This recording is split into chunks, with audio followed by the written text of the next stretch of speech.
دنیا میں آپ سے خوش ہونے والے لوگ بہت کم ہوتے ہیں۔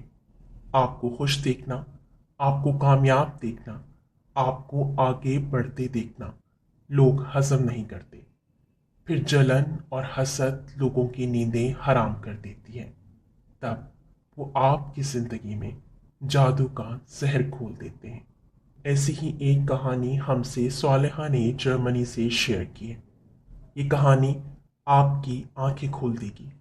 آپ جو خوش ہو کر اپنے بچوں کی کامیابیاں دوسرے لوگوں کو بتاتے ہیں، اس اسٹوری کو سننے کے بعد آپ ضرور احتیاط برتیں گے۔ تو آغاز کرتے ہیں آج کی اسٹوری کا۔ کہتی ہیں کہ میرے ابو ایئر فورس میں تھے۔ فورسز کی بہت سی فیملیز سے ہمارے اچھے اور گہرے، بالکل گھر کی طرح کے مراسم تھے۔ انہی میں ایک فیملی جن سے ہمارے بہت اچھے فیملی ٹرمز تھے، مسز ہاشم کی تھی۔ ان کی ایک ہی بیٹی سبین تھی۔ ہمارے والد اور ہاشم انکل کی پوسٹنگ ایک ساتھ ہی کوئٹہ بیس پر تھی، تبھی ہمیں اس فیملی کو قریب سے جاننے کا موقع ملا۔ سبین اپنے والدین کی اکلوتی بیٹی، جبکہ ہم تین بہنیں تھیں۔ میرا نمبر اپنی بہنوں میں دوسرا تھا۔ میری سب سے بڑی بہن شادی ہو کر US چلی گئی تھی، جبکہ میں اپنے ہائی اسکولز میں تھی، اور میری سب سے چھوٹی بہن سبین کی ہم عمر تھی۔ ہمارے آنٹی کے ساتھ بہت اچھے ٹرمز تھے۔ اکثر کلب کے فنکشنز میں میری ماما اور آنٹی ساتھ ساتھ ہوا کرتی تھیں۔ یہ کہانی ان کی بیٹی سبین کے گرد ہی گھومتی ہے۔ سبین ہر لحاظ سے ایک آؤٹ اسٹینڈنگ لڑکی تھی۔ پڑھائی میں کلاس مونٹیسری سے اس وقت تک اس کے گریڈ A+ رہے۔ تمام ٹیچرز، پرنسپل اس کی تعریف کرتے نہ تھکتے تھے۔ یوں کہا جائے کہ وہ اسکول کی آنکھوں کا تارا تھی تو یہ غلط نہیں ہوگا۔ سبین کی تعریف نہ صرف اسکول میں بلکہ خاندان کا ہر فرد کیا کرتا تھا۔ خاندان والے اپنے بچوں کو اس کی مثالیں دیا کرتے تھے کہ سبین کیسے پڑھائی اور دیگر مصروفیات کو بیلنس کر کے چلتی ہے، ہر چیز کو بہترین طریقے سے مینج کرتی تھی۔ وہ تھی بھی بہت خوبصورت، جہاں جس محفل میں جاتی اپنی شخصیت اور اخلاق اور سونے پہ سہاگا اپنے لباس کی وجہ سے بالکل الگ نظر آتی تھی۔ پھر ہوا یوں کہ ابو کی پوسٹنگز مختلف جگہوں پر ہوتی رہیں، اسی لیے ایک رابطہ ماما کا اور سبین کا اور میری چھوٹی بہن کا آپس میں لازمی رہتا۔ پھر میری شادی ہو گئی اور میں ذرا ان تمام چیزوں سے کچھ عرصے کے لیے کٹ گئی۔ نئی زندگی، نئی شروعات تھیں، اور ان سب کی ایک الگ ہی مصروفیت تھی۔ میرے ابو بھی ریٹائر ہو گئے اور اسلام آباد میں ہی انہوں نے اپنا گھر بنا لیا۔ پھر ماما سے پتہ چلا کہ آنٹی ہاشم اسلام آباد میں ہی ہیں۔ میں بھی کچھ عرصے کے لیے ماما کے پاس رہنے آئی۔ میرے ہسبینڈ جرمنی گئے ہوئے تھے اور میرے پیپرز کی تیاری میں کچھ ٹائم تھا، اسی لیے یہ وقت میں نے ماما کے پاس ہی گزارنے کا سوچا۔ ماما کے گھر ہی آنٹی ہاشم سے اور سبین سے ملاقات ہوتی۔ پتہ چلا کہ سبین CSS کرنے کا سوچ رہی تھی اور اسی کی تیاریوں میں مصروف تھی۔ اسی طرح پیاری سی سبین، جسے دیکھ کر ہمیشہ ایک اچھا اور خوشگوار احساس ہوتا تھا، کیونکہ ایسے لوگ بہت کم ہوتے ہیں جیسے وہ تھی۔ سبین میری بہن کی اس کی اسٹڈیز میں ہیلپ بھی کیا کرتی تھی۔ ہم کہیں بھی جاتے تو ہمیں لوگوں کی نظریں اس کے ارد گرد ہی گھومتی نظر آتی۔ سب کو پتا تھا کہ وہ CSS کی تیاری کر رہی ہے، یعنی ایک برائٹ فیوچر اس کا منتظر تھا۔ وہ جہاں جاتی پیچھے سے اس کے رشتوں کی لائن لگ جاتی تھی، اور اس نے صاف صاف کہہ رکھا تھا کہ جب تک وہ اپنی ایجوکیشن مکمل نہیں کر لیتی کوئی شادی کا نام نہ لے۔ ہمیں بخوبی اندازہ تھا کہ لوگ، اور خاص طور پہ اس کے اپنے رشتہ دار، اسے حرصیائی نگاہ سے دیکھتے تھے۔ ماما آنٹی ہاشم کو بار بار کہتی تھیں کہ اس کی نظر اتارا کریں۔ لوگوں کی نظریں کسی بھی محفل میں بس اس کا ہی تعاقب کرتی ہیں۔ اب ہوا یوں کہ میں اپنی ماما کے گھر پر ہی تھی اور میری چھوٹی بہن لاہور اپنی یونیورسٹی میں تھی، اس لیے میں تمام تر چیزوں کو بڑے قریب سے دیکھ رہی تھی کہ آنٹی ہاشم کچھ دنوں سے کافی پریشان تھی۔ ایک دن انہوں نے خود ماما کو اور مجھے بتایا کہ سبین کچھ عرصے سے کافی اسٹرینج بہیو کر رہی ہے۔ اس کی توجہ پڑھائی سے بالکل ہٹ گئی ہے۔ اس جیسی لڑکی سے اس بات کی بالکل بھی یہ توقع نہیں تھی کہ اس کے بارے میں ہم ایسی بھی کوئی خبر سن سکتے ہیں۔ میں نے یہ بات خود نوٹس کی کہ پڑھائی کی بات پر یا کیریئر کی بات کرو تو وہ بالکل عجیب سی ہو جاتی تھی اور منہ بنا کر بات کرتی تھی اور ٹاپک کو چینج کر دیا کرتی تھی۔ آنٹی ہاشم نے یہ بات بھی کی کہ اگر اور آگے نہیں پڑھنا تو بتاؤ، ہم کوئی رشتہ وغیرہ دیکھتے ہیں۔ تو اس بات پر وہ بہت غصہ ہوتی کہ آئندہ کوئی ایسی بات گھر میں نہ کرے۔ ہم یہ سمجھے کہ شاید پڑھتے پڑھتے انسان تھک جاتا ہے، اور پھر اس کے گھر والوں کا اس پر بالکل بھی پریشر نہیں تھا۔ پڑھائی کے معاملے میں وہ تو خود اپنی لائن ڈیسائیڈ کیا کرتی تھی۔ ہمیشہ سے بڑی خوددار لڑکی تھی۔ اپنی پڑھائی کے اور دوسرے ایکسپنسز کلاس 8 کے بعد اس نے خود اٹھائے تھے۔ حالانکہ انکل آنٹی کو کس چیز کی کمی تھی، مگر وہ کہتی تھی کہ مجھے انڈیپینڈنٹ ہونے دیں، میں اپنے خرچے خود اٹھاؤں گی، اور اس سب سے میں بہت کچھ سیکھتی بھی ہوں۔ جس کلاس میں وہ ہوا کرتی تھی اس سے نیچے کے گریڈز کو وہ ٹیوشنز دیا کرتی تھی۔ ایسے بچے بہت کم ہوتے ہیں۔ یہ بات بھی پورے خاندان کو پتا تھی، کیونکہ ہاشم آنٹی تو فخر سے اپنی بیٹی کی محبت میں یہ سب بتاتی تھیں کہ سبین کے یہ گریڈز آئے ہیں، سبین یہ کر رہی ہے، اپنے خرچے وہ خود پورا کرتی ہے، سبین نے خود سے اپنے پیسوں سے یہ لیا، وغیرہ وغیرہ۔ مگر انہیں یہ پتا نہیں تھا کہ پورے خاندان اور لوگوں کو یہ سب بتا کر وہ اپنی بیٹی سے خود دشمنی کر رہی ہیں۔ صرف کچھ دنوں میں ہی سبین بالکل اپنی شخصیت کی الٹ ہوتی جا رہی تھی۔ جب اس سے بات کرو وہ سیدھے منہ جواب نہیں دیتی تھی، پہننے اوڑھنے پر بالکل توجہ نہ دیتی، نہ کپڑے بدلنے کا ہوش تھا نہ بال بنانے کا۔ لگتا ہی نہیں تھا کہ یہ وہ سبین ہے۔ پڑھائی سے اس کا دل بالکل اچاٹ ہو چکا تھا۔ کوئی پڑھائی کی بات کرتا تو کاٹ کھانے کو دوڑتی۔ یہ وہ سبین نہیں تھی جسے ہم بچپن سے جانتے تھے۔ گھر آئے کسی مہمان سے کوئی سروکار نہیں تھا اسے، نہ وہ میری چھوٹی بہن سے کوئی کانٹیکٹ رکھتی، اور انسٹاگرام پہ وہ کچھ مایوس سی پوسٹ کرتی تھی جو اس کی پرسنالٹی کے بالکل اپوزٹ تھی۔ اکیلے کمرے میں پڑی رہتی، بالکل باہر نہیں نکلتی تھی۔ اکثر ہم بات کرتے تھے کہ کچھ عجیب ہوتی جا رہی ہے دن بدن۔ ابھی تک تو معاملات ایسے تھے کہ شخصیت میں بدلاؤ تھا جو بڑا واضح تھا، اور اسے اس کے قریبی جاننے والے سب لوگ محسوس کر رہے تھے۔ پھر یوں ہوا کہ ایک دن ماما اور آنٹی ہاشم نے کوسار مارکیٹ جانا تھا۔ ماما آنٹی کے گھر بیٹھی تھی۔ سبین کمرے سے نکل کر ڈرائنگ روم میں آئی، سوجی ہوئی آنکھیں، بکھرے بال، گندے کپڑے۔ اس کے حلیے کو دیکھ کر آنٹی ہاشم بھی شرمندہ سی ہو رہی تھی۔ آنٹی نے اسے پانی لانے کو کہا۔ وہ ٹرے میں 2 گلاس میں پانی لے کر آئی۔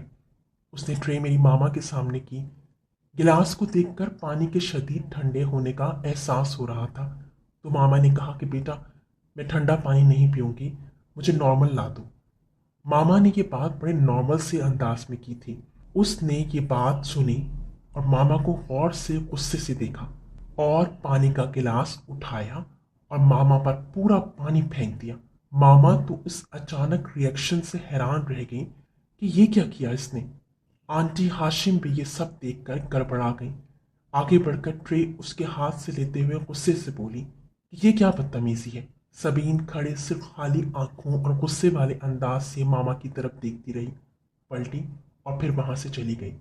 آنٹی ہاشم اس بات پر اتنی شرمندہ تھی، بار بار ماما کو سوری کہہ رہی، مگر میری ماما کا کہنا تھا کہ اسے سائیکیٹرسٹ کو دکھاؤ، اس کے معاملات ٹھیک نہیں لگ رہے۔ وہیں آنٹی نے ماما کو اپنا ڈریس دیا چینج کے لیے، مگر ماما کو اس کی کنڈیشن ٹھیک نہیں لگی۔ آنٹی بولی پتہ نہیں کیا ہوتا جا رہا ہے اسے، ایسا بیہیو، ایسا برتاؤ، میں سوچ بھی نہیں سکتی تھی کہ اس میں اتنا بڑا چینج آ جائے گا، معلوم نہیں اسے کیا ہوا ہے۔ اور واقعی ایسا ہی تھا، ہم ایسا سوچ بھی نہیں سکتے تھے سبین کے بارے میں۔ لیکن ایک بات تھی، یہ وہ سبین نہیں تھی۔ صاف لگ رہا تھا یا تو وہ ڈپریشن کا شکار تھی یا پھر کوئی مینٹل ایشو اسے تھا، کیونکہ اس کی ہسٹری ایسی نہیں تھی۔ وہ بہت اچھی اور بہت ہی بااخلاق لڑکی تھی۔ وہ تو بڑی سوپر شخصیت کی مالک، اعلیٰ تعلیم یافتہ، کیریئر اورینٹڈ تھی۔ آنٹی نے ماما کو بتایا یہ تو سب آپ کے سامنے ہوا ہے، وہ گھر میں بھی بالکل اسی طرح سے بیہیو کر رہی ہے، وہ کب کس کے سامنے کیا کہہ دے، ہم بہت خوفزدہ ہیں اس کی حرکتوں اور اس کی باتوں سے۔ آنٹی جب اسے سائیکیٹرسٹ کے پاس لے جانے کا کہتی تو وہ بالکل آؤٹ ہو جاتی تھی، چیختی چلاتی تھی، اس کے بات کرنے کے انداز سے ہی سب ڈرا کرتے تھے۔ یہاں تک کہ ملازمین سے بھی بدتمیزی کرتی تھی۔ کوئی ملازم اس سے بات نہیں کرتا تھا۔ اور ایک بات، جہاں نماز کا وقت ہوتا آنٹی نماز پڑھنے کا کہتی، وہ نماز پڑھنے کی بجائے اٹھ کر میوزک آن کر دیتی تھی۔ اب جوان اولاد کو بندہ کتنا کہہ سکتا ہے؟ انکل اپنی پریشانی کا اظہار نہیں کرتے تھے، مگر آنٹی ماما کے ساتھ اپنے معاملات ضرور ڈسکس کیا کرتی تھیں۔ ابھی تک سب اسے کسی مینٹل ایشو سے لنک کر رہے تھے کہ اس چیز پر اس کے سامنے کوئی بات نہ کی جائے۔ ہو سکتا ہے کہ ذہنی سٹریس لیا ہو اس نے، آہستہ آہستہ ٹھیک ہو جائے۔ مگر چیزیں ٹھیک ہونے کی بجائے روز بروز بگڑتی جا رہی تھیں۔ اب ہوتا یہ کہ وہ صبح اٹھتی تو اس کے ہاتھوں پر کٹ ہوتے، جیسے کسی نے باقاعدہ اس کے ہاتھوں پر چھری سے کٹ لگائے ہوں۔ پہلے تو ہم یہ سمجھے کہ وہ یہ خود سب کچھ کرتی ہے، جیسے کچھ لوگ توجہ حاصل کرنے کے لیے کرتے ہیں۔ آنٹی نے چھریاں، نوکیلی شارپ چیزیں سب کچھ چھپا دیا، مگر یہ چیزیں روز ہوتی۔ کسی دن گہرے کٹ ہوتے اور کسی دن ہلکے، اور ان میں سے خون نکل کر جم جاتا تھا۔ اس سے پوچھو تو وہ خود لا علمی کا اظہار کرتی تھی۔ اسے معلوم نہیں ہوتا تھا کہ یہ کٹ اسے کیسے لگے۔ اب روزانہ ہی ایسا ہوتا، اس کو ان کٹس میں بالکل بھی درد نہیں ہوتا تھا۔ حالانکہ زخم خاص طور پر جب ڈرائی ہوتا ہے تو اس میں درد ہوتا ہے، مگر وہ کسی درد کا اظہار نہیں کرتی تھی۔ اس کی انگلیوں کی پوروں پر ایسا ہوتا جیسے کوئی موٹی سوئی سے باقاعدہ پوروں کو گوندے۔ انگلیاں زخموں کی وجہ سے سوجی ہوئی ہوتی تھیں۔ آنٹی لاکھ کوئی مرہم یا بایوٹین لگانے کی کوشش کرتی، مگر وہ کسی کو اپنے زخموں کو ہاتھ نہیں لگانے دیتی تھی۔ یہ چیز الارمنگ تب ہوئی جب وہ سب کے سامنے موجود ہوتی تھی اور سب کے سامنے بیٹھے بیٹھے اس کے ہاتھوں پر زخم نمودار ہوتے اور اس میں سے خون رسنے لگتا۔ سب پریشان تھے کہ اچانک اسے یہ کیا ہوتا جا رہا ہے۔ آنٹی کا تو خون خشک ہو گیا تھا۔ ایک تو ان کی اکلوتی اولاد، وہ بھی ہیرے جیسی۔ ڈاکٹرز کو دکھاتے مگر کوئی دوا اثر نہیں کرتی تھی۔ اول تو وہ مرہم لگاتی ہی نہیں تھی، اور اگر لگانے بھی تھے تو کسی چیز کا کوئی فائدہ اس کی سکن پر نہیں ہوتا تھا۔ اس کے ہاتھ ویسے ہی کٹ لگے ہوئے، زخمی اور سوجے ہوئے ہوتے تھے۔ آنٹی اس سے کہتی کہ بیٹا آیت الکرسی چاروں کل پڑھ کر اپنے اوپر پھونکو، مگر وہ پڑھ کر نہیں دیتی تھی۔ اپنے دونوں ہاتھوں سے اپنے منہ کو زور سے بند کر لیتی تھی کہ اس سے کوئی زبردستی بھی یہ کلام نہ پڑھوا سکے۔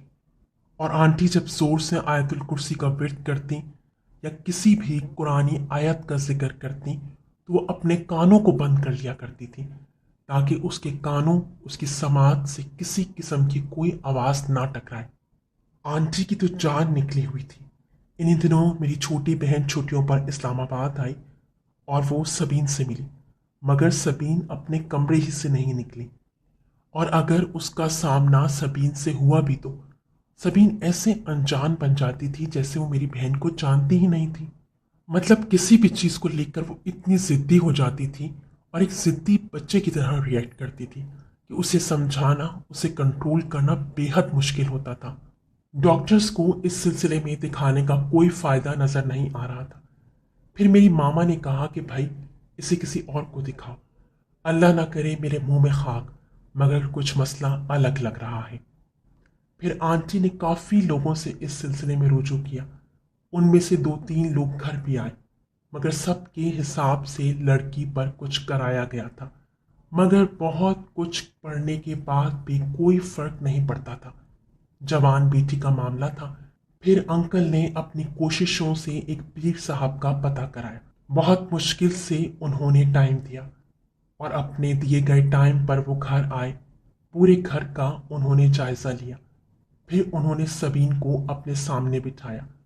آنٹی بتاتی ہیں کہ سبین اس قدر بے چین تھی ان کے سامنے آنے سے، بڑی مشکل سے وہاں اسے بٹھایا گیا۔ پیر صاحب نے اس کے ہاتھوں کے کٹ دیکھے۔ وہ کٹ اب صرف ہاتھوں کے اوپری حصے پر ہی نہیں تھے، بلکہ ہتھیلیوں پر بھی تھے۔ اس کے ناخن بالکل پیلے پڑے ہوئے تھے، جیسے اس میں خون ہی نہ ہو۔ پیر صاحب نے اس کی آنکھوں میں آنکھیں ڈال کر کہا، کیوں مارتی ہو یہ کٹ؟ کیا خوشی ملتی ہے تمہیں؟ کیوں تنگ کر رہی ہو؟ ان سوالات پر وہ ایک دم بالکل پاگل سی ہو گئی، گہرے گہرے سانس لینے لگی